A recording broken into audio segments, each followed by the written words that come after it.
Good morning. Well, it's a dark grey day this morning. I've just dropped Richie off at work, so it's yeah, not as bad as it has been the weekend. The weekend was wet and windy, and it all seems to have settled down, but it's still very grey. I think we're in for some more warm weather this week. We'll have to see. Anyway, my emails are starting to come through on a Monday morning. I wanted to talk to you about retirement and retirement plans that I've been thinking about over the recent year, this last year. As you know, Richie being from the Philippines, and obviously Lexus and Roxy born in the Philippines. Mikey not born in the Philippines, but he was christened in the Philippines. And we like the Philippines. We've always enjoyed going on holiday in the Philippines, and I've always enjoyed visiting the Philippines. When I worked in Dubai, and Richie has a house in the Philippines as well. So we've always said, yes, look, we are going to go and live in the Philippines at some period in time. And obviously the right time is when I'm sort of getting closer to a retirement age. Now, when I mean a retirement age, I don't mean I'm going to put my slippers on and just do nothing other than wander around and smoke a pipe and sit in a chair and read a paper. I don't mean that sort of retirement. I mean a retirement where I can just change my lifestyle.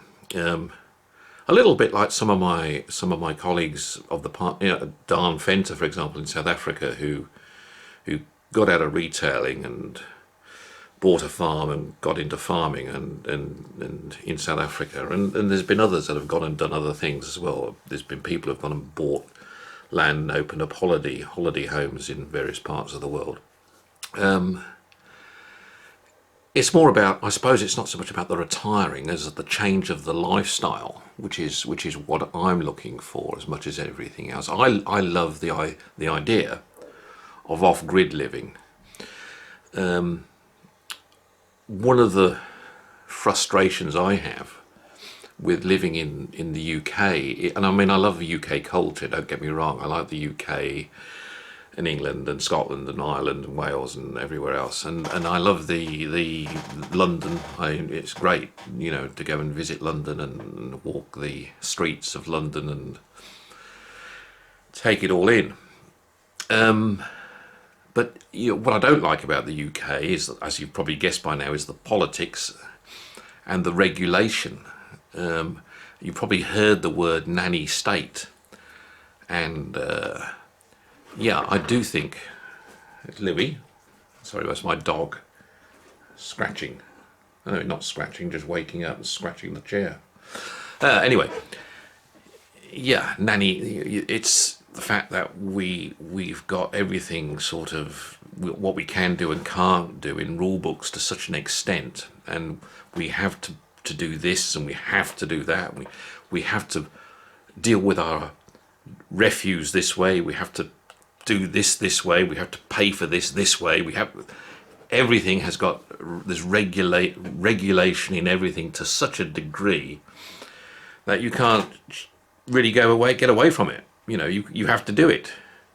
You can't say, well, I'll take my rubbish to the local tip myself, so you don't have to charge me for garbage. I'll do it myself in my own van, because you have to pay. You have to pay your levies, your taxes, your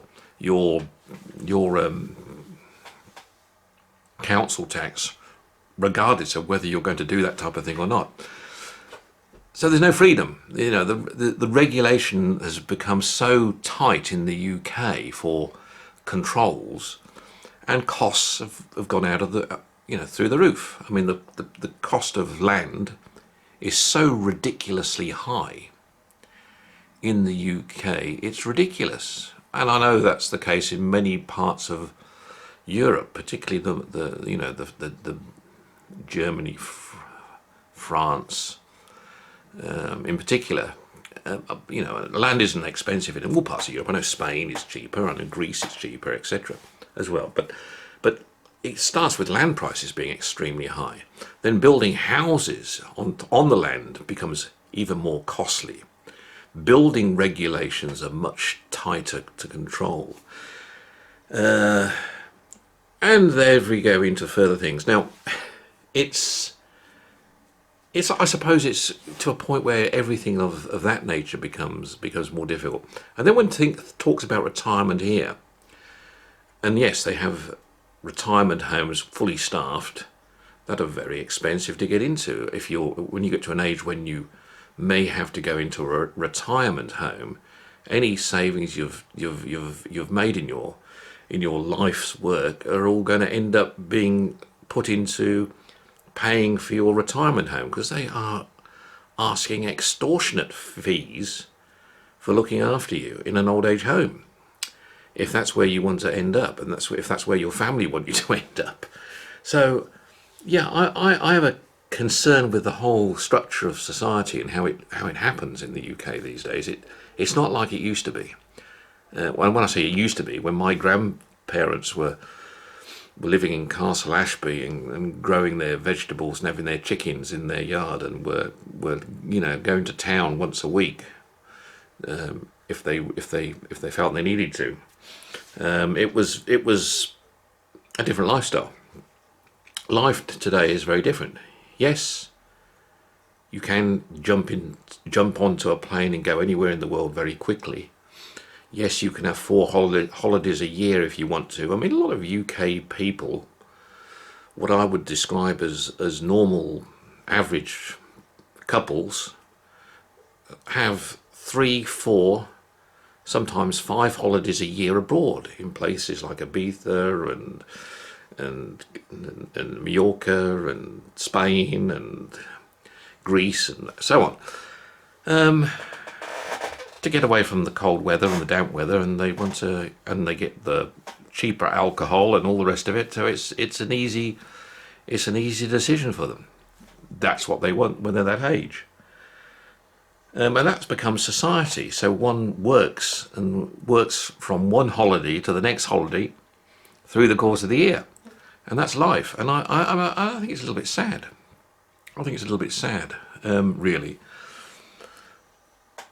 So then when you get to retirement age, you're still to some extent going on the holidays are just packaged a bit differently when you're an old age pensioner going to Spain, or that's the only difference. Now I'm looking at something totally different. I'm looking at going more into an off-grid scenario out of the UK, because you can't really do it in the UK, and the Philippines is the obvious place. Lots of family in the Philippines. And I can still do these YouTube videos to all my colleagues and friends while I'm there anyway. So it's not a question of being out of touch in that respect. But then to do it in a way that keeps one occupied, because I'm not someone who can sit in a chair and the sun's coming up and I can enjoy the sunshine and just if I'm near a beach, sit on the beach. No, I'm looking at doing something in a way that can still keep me occupied and busy. Now, managerial consulting is not going to have such a demand in the provinces of the Philippines. The provinces are in the countryside, and Manila, the cities are cities, and then they have what they call provinces, which are smaller towns and villages sort of outside of the main cities. And as you know, Philippines is made up of 7,500 islands. Now, based on what I've seen in the Philippines, what people are telling me who live in the Philippines, and what I can gather and experience myself, the thing to be able to do and become self-sufficient and also be provider for others is farming. Farming is the best practice for looking after oneself, one's family, and one's around one. And many do it. every other property in the Philippines, in the provinces, they have their chickens, and they have their vegetables growing in the garden, and quite a few have their own pigs for themselves. And then there are also quite a few who produce chickens and produce pigs for market, for selling. And that I've come to see as being quite a lucrative form of income. Obviously, when I retire, my pension will still go to me, and where I can draw it in the Philippines. So that's not an issue, and that's fine. But it would be nice to have the fact that I can have that income. I'm not talking about income so much just for me. I'm talking about income for myself and the family, and other members of the family over there as well, in supporting the whole process and making it a little bit more efficient for all concerned. So I'm thinking of a pig farm. I'm thinking of a piggery that can give me the right kind of income and keep me busy, keep me occupied. Plus, I can be involved in the process. Plus, I can be involved in filming the process and showing it as well. And it is of an interest, producing food. It's an interest I have anyway. Richie has the ability for manufacture as well in food processing, and she's thinking the process, we should take it the whole way, the whole hog, as they pardon the pun. But she's talking about building, apart from having a pig farm, having a smoking plant, a smokehouse there, and producing our own bacon, and doing vacuum packs in bacon joints and bacon as well as obviously producing the pigs. So I've looked at the pig issue in quite a bit of detail, and I've also been looking at videos and studying it with people over there. I mean, I know a little bit about pigs and livestock because of my father's background in the livestock industry. Plus, I have a cousin now who I'll need to talk to, actually, Katie, who's who sort of farms pigs as well, and I'll have to see how she's getting on with it. But I see, we've got a process of how we would breed pigs and produce them for food in a different method to having pigs really free range, as it were. Yes, we'd have some free range facilities for pigs, but we would also have a piggery for producing the pigs, for producing the piglets. And we'd invest in so many sows, and one or two boars for the production of piglets that we would sell. So it would be the piglets we would be selling on a regular basis. Sows produce at least 2 litres per year, and a sow will have a litter of approximately 12, 14, 15 piglets per litter. So that could be anything between sort of 20 to 30 piglets per annum coming out of every sow. Now, there is a mortality rate, obviously, for that. So, allowing that, they say in this country between 5 and 8%.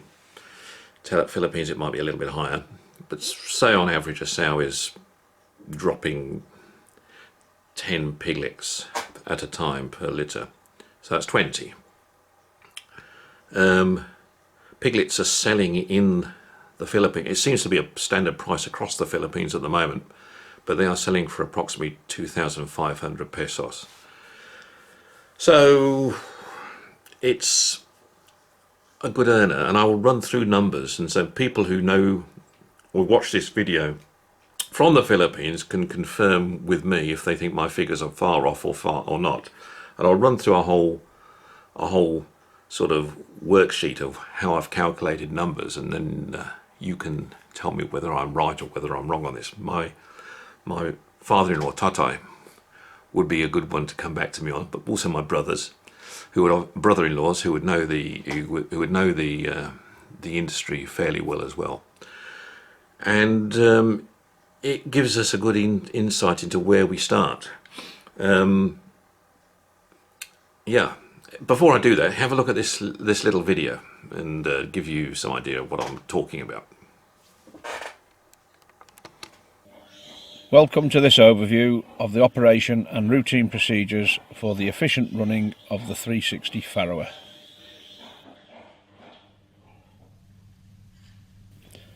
Moving the sows in. On this unit, the sows are moved in on a Friday morning once the pens are clean and dry.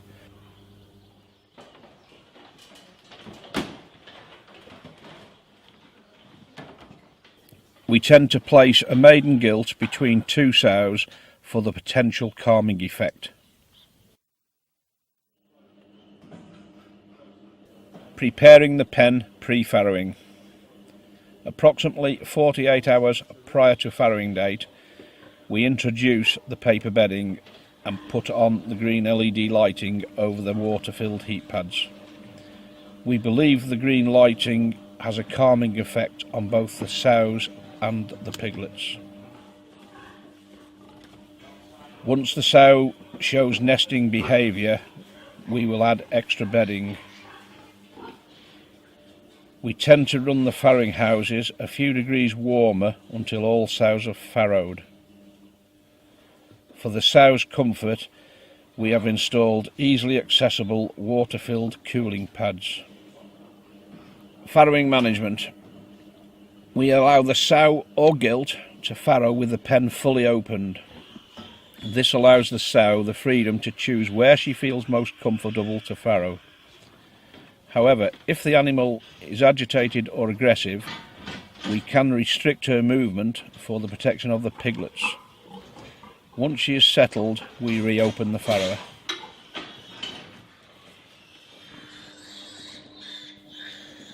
As many farrowings as possible are supervised. Birthing times are recorded. In this system, we rarely have to assist an animal.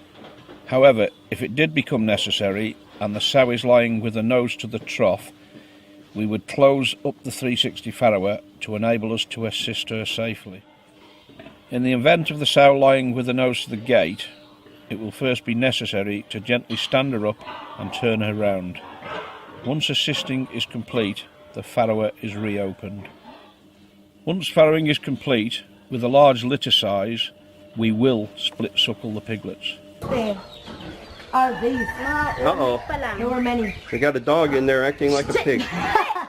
Look They at, want to eat the pig's food. oh, That's for sure.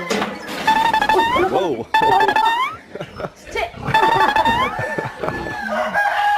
Ilan rin? Tadyo tiyo? Mga 1 week pa lang. Walong na?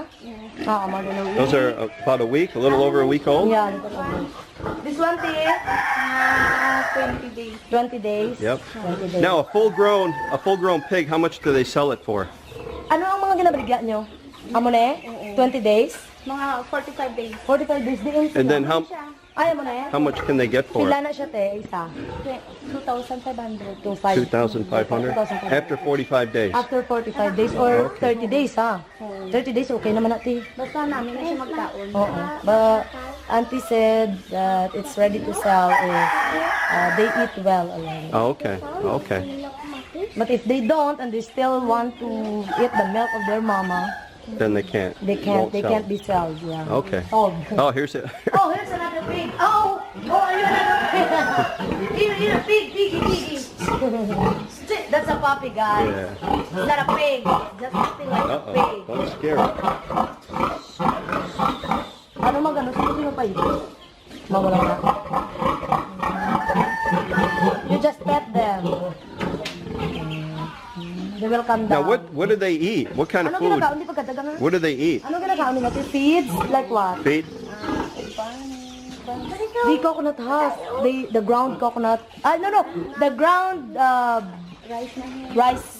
Okay, okay. Husk And do they eat how many times a day? Pila ka beses? 3 times. 3 times. Yeah, Oh, like- wow, like wow. us, huh? A lot of work. A lot of A lot work. of work. Maintain the water. clean the, ano tawag sini? The pig pen. Hindi. Mama,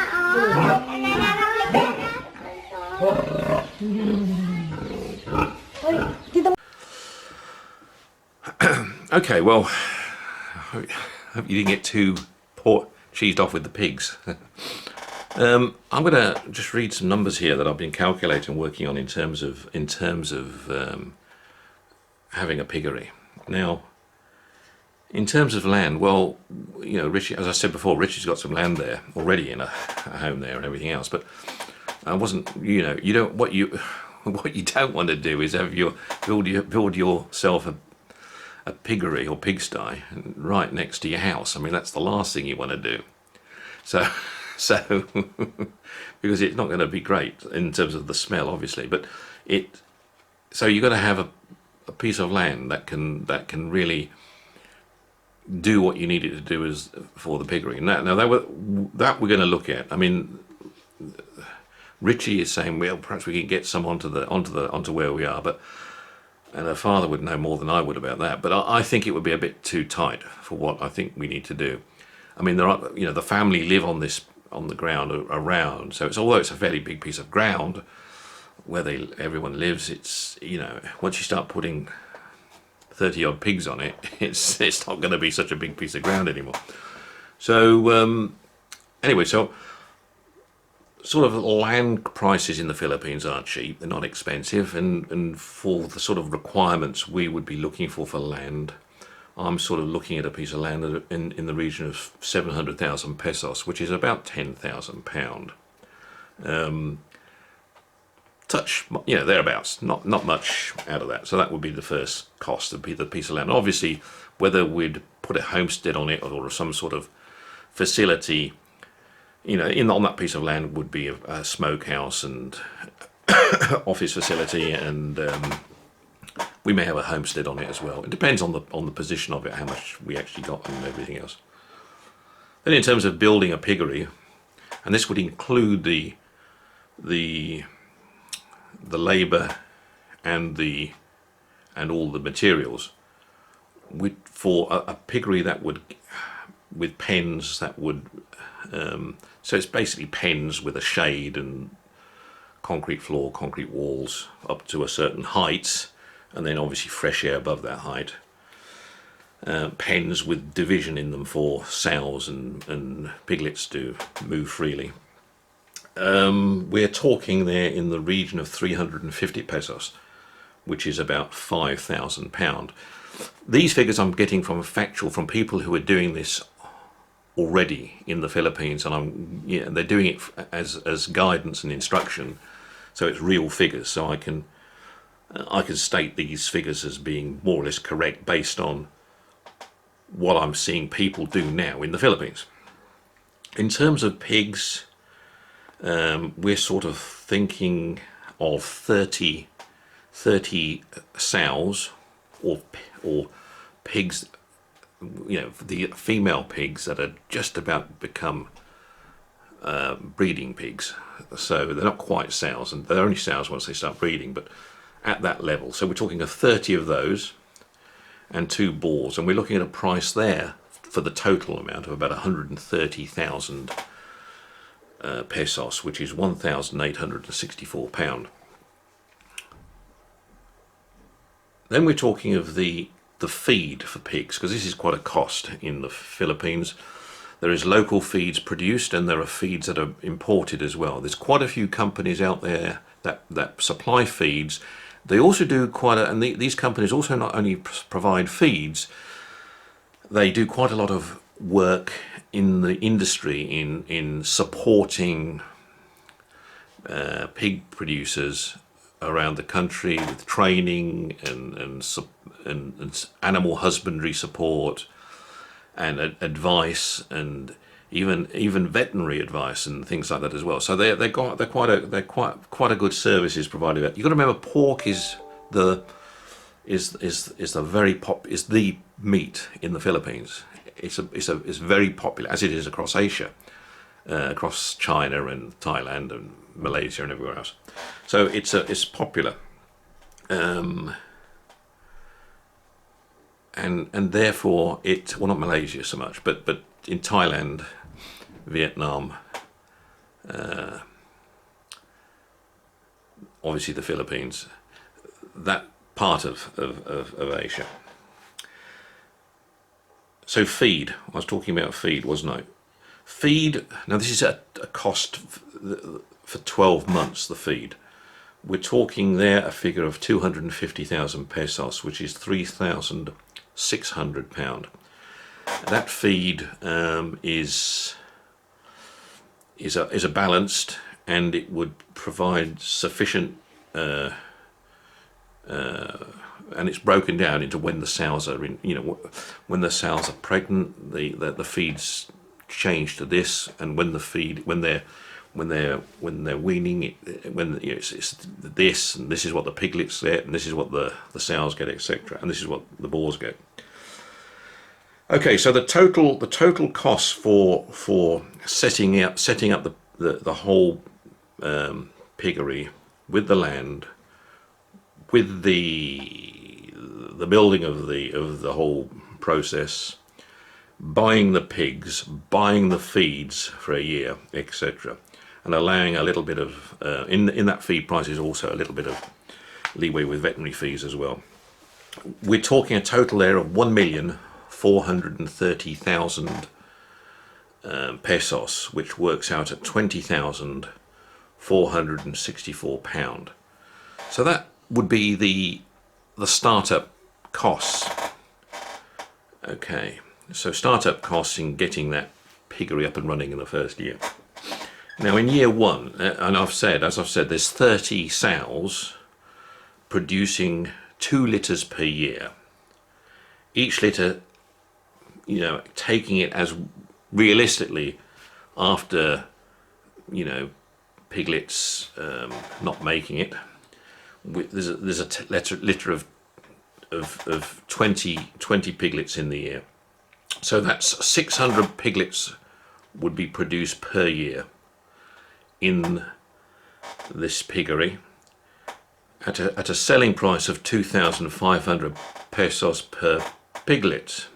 Okay, so that would be 1,500 pesos per year. Now that really results, and you can see now, 1,430 to buy the land, invest in the infrastructure for the pigs, put the pigs in there and feed the pigs for the year. In your first year with a good run, you're getting your money back. The money, it's covering all the costs, not just some of the costs. It's covering all the costs in year one, in the setup phase. So when you're getting into the phase 2 of the second year, you are then really getting into a profitable situation. And I thought to myself, after I looked at these things, well, hang on, surely I'm missing something out here. What's not going on? What am I missing? And I've been asking around and checking this, and it seems,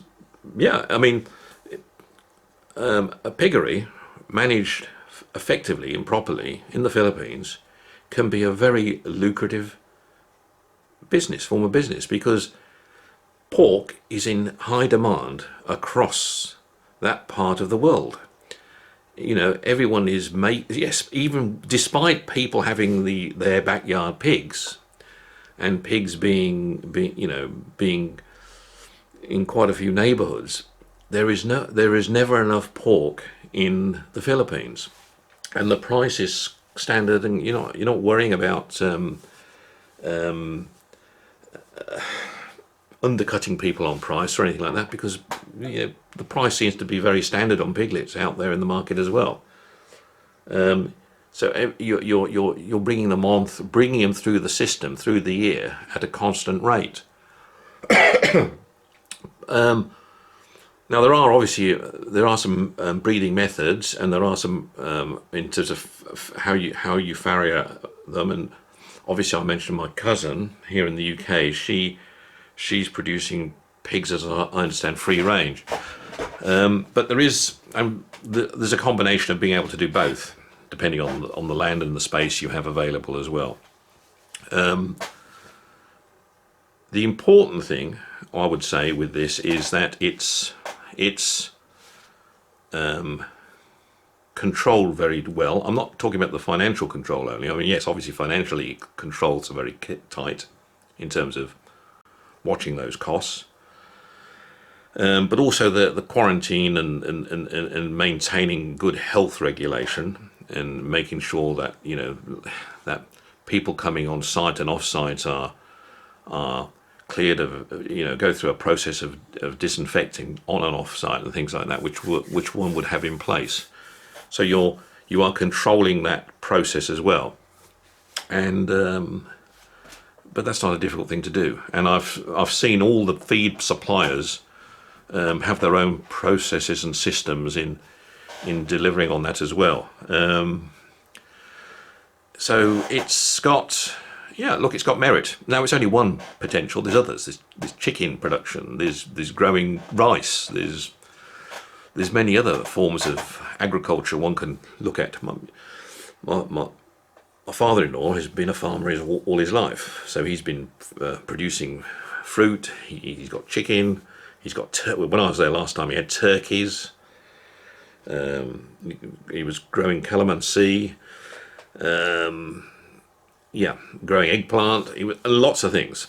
So there's all that as well going on. So there's plenty to keep one's busy in the Philippines. And I'm just looking at it from a retirement point of view of a new world, something different, something to keep moi busy in while other things are going on around. And look, I'm not saying, I think one's got to do things. I mean, having been born in the UK, went to school in boarding school in Wales, started my commercial life working in the UK, but then very early age moved to South Africa and was working over there, then moving to the Middle East from South Africa after 16 years, moving to the Middle East for another 12 years, then moving to working in Asia for a lot of that time as well, and then doing little stints in Eastern Europe, in Poland and places like that as well. So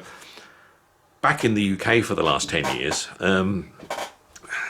retirement here and taking on a shall we say, a retirement activity is more difficult. I mean, yes, you can do this, what I'm doing now, photography, as it were, as a hobby, which is what I'm doing when I'm in between work. I'm doing things like this. But you can't. You're restricted here in even doing that. As I think I mentioned in one of my videos, I can't just go out and film. People don't like being filmed in the street, as they don't like anywhere. But there seems to be a lot more regulation on that as well.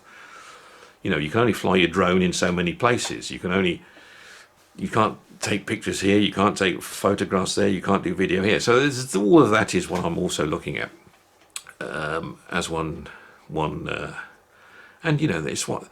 There's simple things in life are what we enjoy as a family. We don't go off to pubs very often.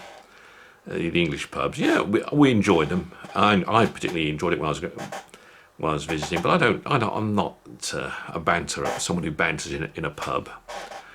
I like getting out in fresh air. I like walking, as you know, and I like talking to people and talking to them. But we're very much a close knit society. So it's not for everybody. I'm not saying it's what I'm suggesting I'm going to do is for everybody at all. It's not. Oops, sorry. But what I would say is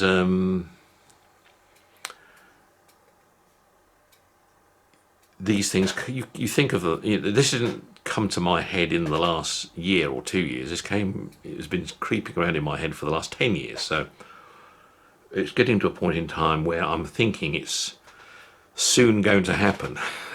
And that's where we are. Okay, talk to you again soon. Bye-bye.